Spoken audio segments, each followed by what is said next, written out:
And welcome everyone to Speedrun Design and Code a Full Game with me, Mr. Denton.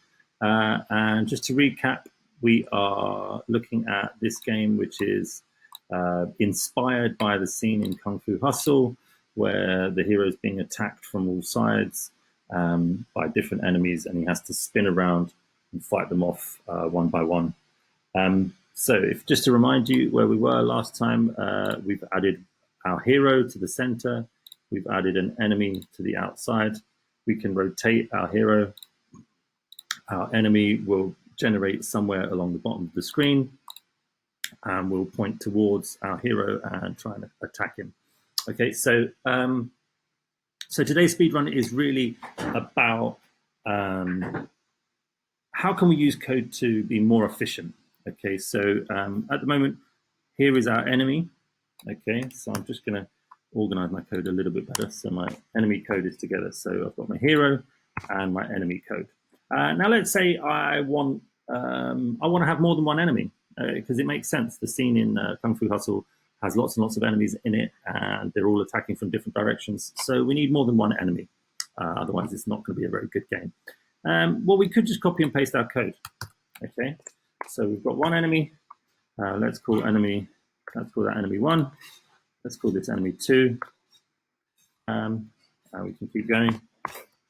Enemy 3.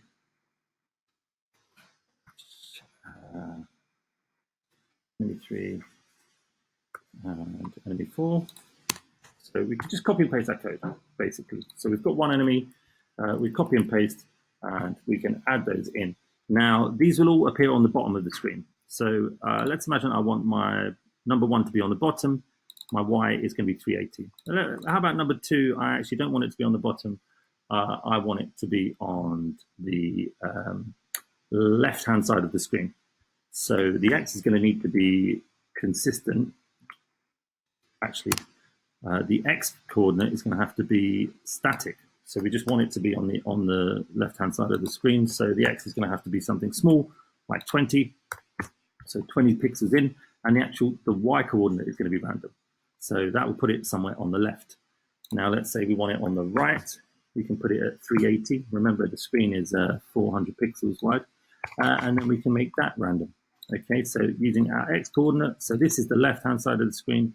This is the right-hand side of the screen. And we're making the Y coordinate random. So we've got the bottom, we've got the left, we've got the right, and let's have the top. So let's set that there to 20. So the Y coordinate to 20. So we should, if I run this quickly, we should see 4 enemies. No, because now we've changed the variable names. So enemy 1, yeah. Okay, we've got to move our enemies. So we've got enemy 1, but now we've got to move all of our enemies. We've got enemy 1, enemy 2, enemy 3, enemy 4, etc., etc. Okay, so we can just copy and paste code. Okay, and change our variable names. So enemy 1, enemy 2, enemy 3, enemy 4, enemy 5. Okay, and therefore all of our enemies are not enemy 5, sorry, enemy 4. And now we've got to look if enemy 1 is touching, then we've got to make enemy 1 invisible. Okay, but also we now need to test for enemy 2, enemy 3, and enemy 4. So we actually need to use the OR, the logical OR operator, which I think is 2 pipes in JavaScript. And we've got to do an OR statement. Paste that. So it's got to be if enemy 1 or enemy 2, or, so this little pipe symbol on my keyboard, it's above the return, and you've got to press shift, and it's above the backslash or forward slash, whichever one is which. So enemy 1, enemy 2, enemy 3. And so our code starts to get really quite long. All right, all we've done is copied and pasted it, but it's already, you can see it's getting to be quite long in terms of our conditions, etc. Also got to remember to set enemy 1, enemy 2, enemy 3, enemy 4 visible to false. And I am going to do that just so you can see what's right. Enemy 1, enemy 2, enemy 3, and enemy 4. Now, if I reset that and run that, I'm going to make it a bit bigger so you can see. That's perfect, right? We've got enemies coming from different directions, slightly randomized speeds. Yeah, some of them are kind of getting some crossover where they're being generated in sim. So if it's at the bottom on the right and it's on the right at the bottom, then they're coming from similar places. But there we go. You can see we can easily make more than one enemy, right? And that's fine. If you're always going to have a set number of enemies, like 4 or 5 or 6, then you could just copy and paste the code. And it's not the worst thing in the world. It's slightly fiddly. And as soon as your game starts to get complex, or you want to have the ability to vary the number of enemies you have, then it's going to be an issue. So we can do that. We can just copy and paste the code. I'm not going to do that. Or I'm not going to do that for my project. I did just do that to demonstrate it to you. So I'm going to try and get it back to how we had it before. Okay, so I'm doing all my Command X commands to try and get rid of all of this. And there we go. So now we're back to, I've got one enemy. Run that. There we go. I've got one enemy. And if he touches him, it dies. So so how can we do it in a different way that maybe means that we can be a little bit more efficient? Okay, now, well, in Gamelab, we have a thing called groups. And groups are ways of basically grouping together sprites so that they can all be treated as one thing. So we can do that, okay? And there's different ways to do that. So what I can do is I can say var, or I think it's var, yeah, var enemy group,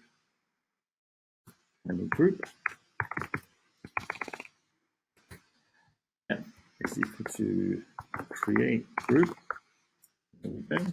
And that's it. Now we've created a group. And we can add new groups. So what I'm going to do is I'm just going to write something called a for loop. The for int for I equals 0, I is less than 4, I plus plus. So a for loop is a way of looping through the code and repeating some instructions. So this says we're going to start at 0 because I is our counter. We're going to stop if this is not true anymore. So as long as this is true, so as long as I is less than 4, we'll carry on. So we have our starting condition. Our counter I is set to 0. That's the starting condition. We have our Boolean, which is a true or false condition, which as long as it's true, this will keep looping. So as long as I is less than 4, it will keep looping.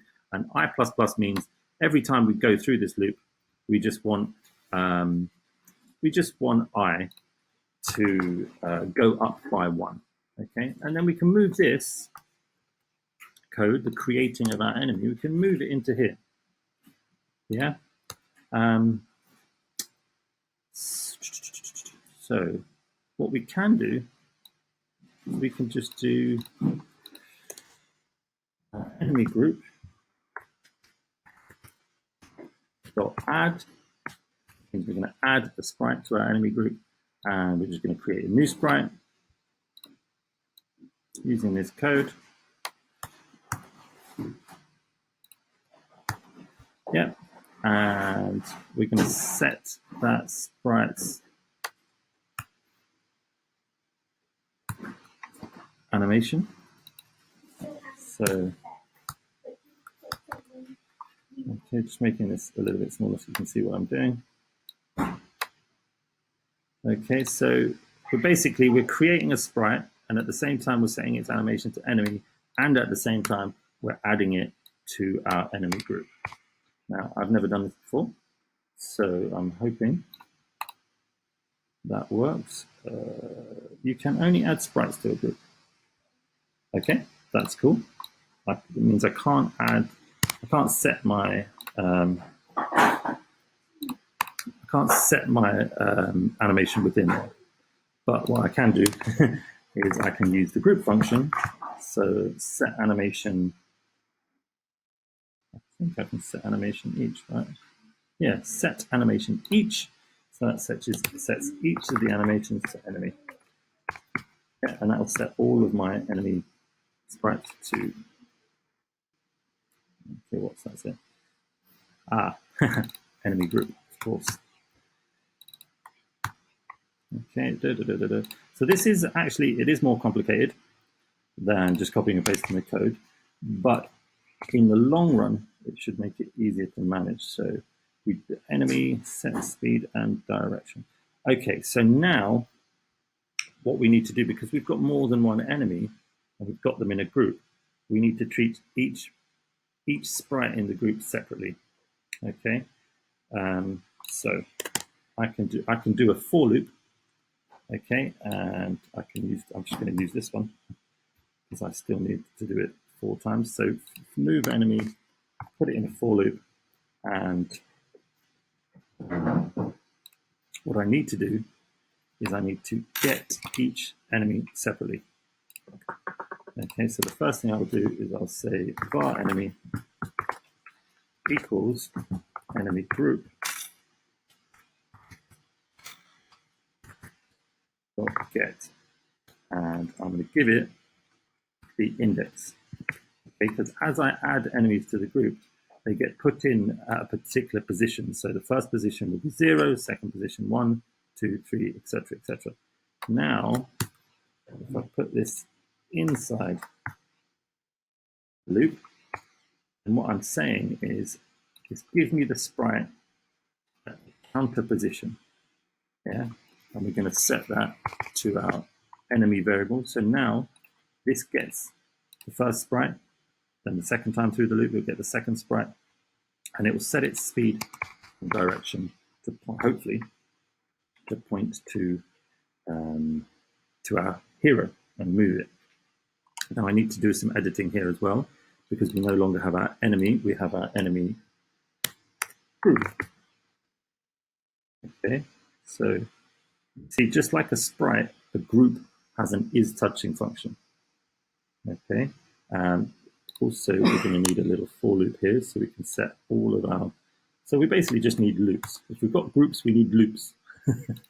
And again, we're just going to get each of our sprites. Okay, each time I'm just going to set its visibility to false. Okay, so now hopefully, there we go. Yeah, we've got 4 different enemies. Okay, and they're all being controlled as one group.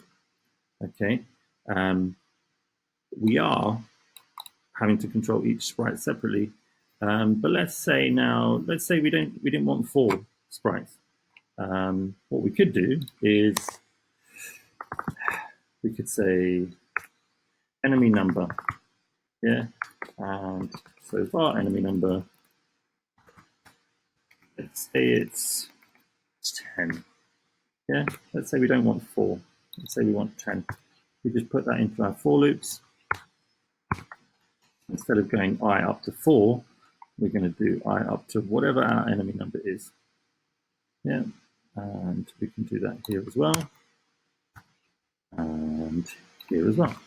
So wherever we've got a loop where we're dealing with the group, wherever we have a loop when we're dealing with the group, we can use our new enemy number 10, and hopefully what you'll see is rather than having to copy and paste loads and loads of code every time I want to add a new enemy, I simply change one number. Okay, so that hopefully you could see there was 10 different enemies there. Let's make it 100 different enemies. Well, we can't see those, Mr. Denton. They're all smooshed together. Okay, so let's say when we create our sprites, let's just set scale each.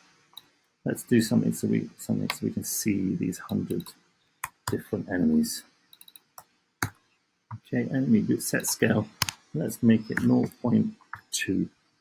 Okay, so they're all going to be 20% the size they were. And there we go. Tiny little enemies, but hopefully you can see that there's 100 of them now.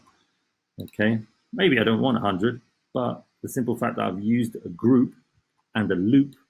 So the group is as simple as creating something called a group using the create group function. Adding things to the group is as easy as using a for loop to add as many as you want. So here I've got enemy number. At the moment it's 100. Let's really see if we can slow this down. I wonder what will happen if I set it to 1,000.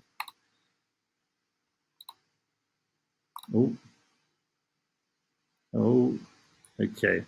So 1,000 is probably a little bit too much because now the actual processor is struggling to animate all of our little sprites. It's actually very slow, but interesting. But that was just an experiment just to see if we could see our 1,000. So I think realistically in my game, I might start with 4 enemies and actually then increase it. Yeah. So at some point in my game, I might make a function where I increase the number of enemies, maybe depending how far you get in the game. Okay. So just a little recap. When you use groups, you need loops. Okay. So the loops make it easier, a bit trickier to start with, but once you've got them, it means you can just change the number of enemies very easily. Okay. So I hope that was useful.